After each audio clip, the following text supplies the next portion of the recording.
पहुंचे हैं रेशमबाग पहुंचे, क्या नागपूरला आलो की नेहमी रेशीमबागमध्ये येतो आणि इथं आल्यानंतर एक राष्ट्रप्रेमाची प्रेरणा मिळते, ऊर्जा मिळते आणि मग ते घेऊन पुढे लोकसेवेचं जनसेवेचं काम करायला बळ मिळतं. खरं म्हणजे सरसंघचालक डॉक्टर मोहन भागवत साहेब हे कडवट राष्ट्रप्रेमी देशभक्त आणि देशाला दिशा देणारं खऱ्या अर्थाने एक मोठं व्यक्तिमत्व सरसंघचालक म्हणून नेहमी मार्गदर्शन करत असतात आणि त्यामुळे आमच्यासारख्या कार्यकर्त्याला नेहमी प्रेरणा मिळत असते आणि समाजसेवेचं बळही मिळत असतं. खरं म्हणजे 100 वर्षापूर्वी परमपूज्य डॉक्टर केशव बळीराम हेडगेवार यांनी संघाची स्थापना इथं केली. हे देखील मोठी अचीवमेंट आहे. खरं म्हणजे नागपूर ही फक्त उपराजधानी नाही आहे, तर या ठिकाणी राष्ट्रीय स्वयंसेवक संघाची जन्मभूमी देखील आहे आणि म्हणून इथं येणारा प्रत्येक कार्यकर्ता जात भाषा प्रांत याच्या पलीकडे जाऊन राष्ट्रप्रेमाची शिकवण इथून घेऊन जातो आणि देशसेवा करतो.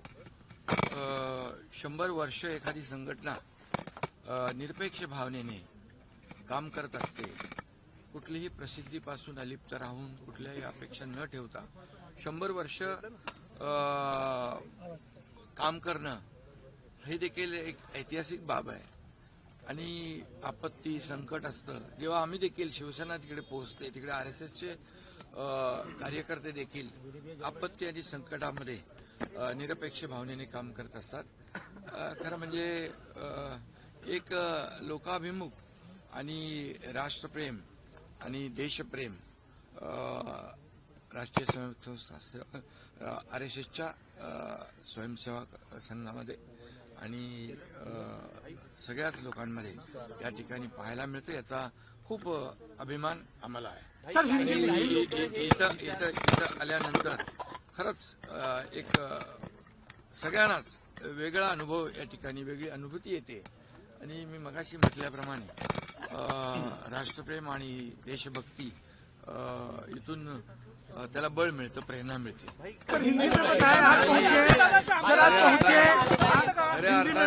खऱ्या अर्थाने हे खरं म्हणजे ही राष्ट्रप्रेमाची शतकपूर्ती म्हणजे शतक वर्ष आहे आणि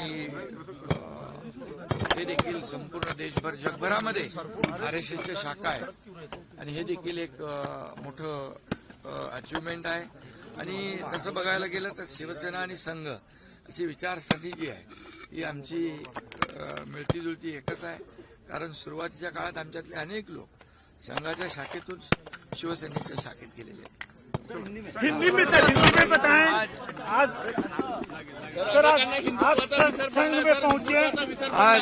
आज हम जब नागपुर में आते हैं अधिवेशन को कभी तो रेशीमबाग जरूर आते हैं. यहाँ पर आने के बाद एक राष्ट्र प्रेम की, राष्ट्रभक्ति की अनुभूति होती है, प्रेरणा मिलती है और उसके बलबूते पर समाज सेवा, राष्ट्र सेवा करने का बल भी मिलता है, ताकत मिलती है, ऊर्जा मिलती है. और ये जो नागपुर की उपराजधानी है बल्कि RSS की जन्मभूमि भी है और यहाँ पर जो भी लोग आते हैं वो ऊर्जा और प्रेरणा लेके जाते हैं.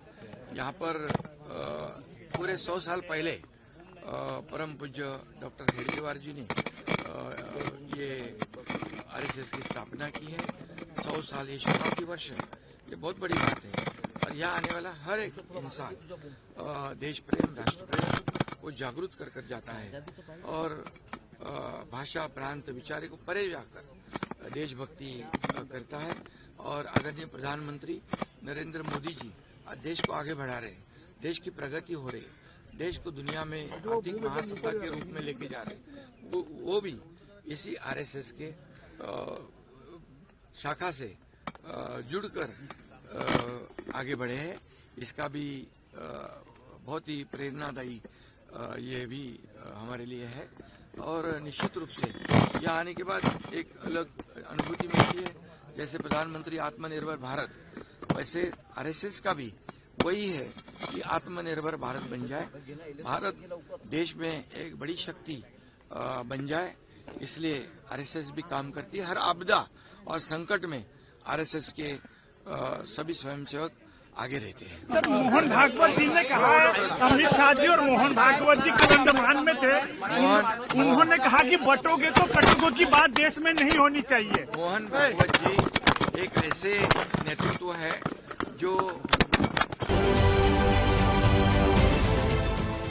देश विदेशातील प्रत्येक घडामोडींचे लाईव्ह अपडेट मिळवण्यासाठी आता साम टीव्हीच्या सर्व सोशल मीडिया प्लॅटफॉर्मला लाईक, फॉलो आणि सबस्क्राईब करा। तसंच सर्व नोटिफिकेशनसाठी बेल आयकॉन प्रेस करायला विसरू नका।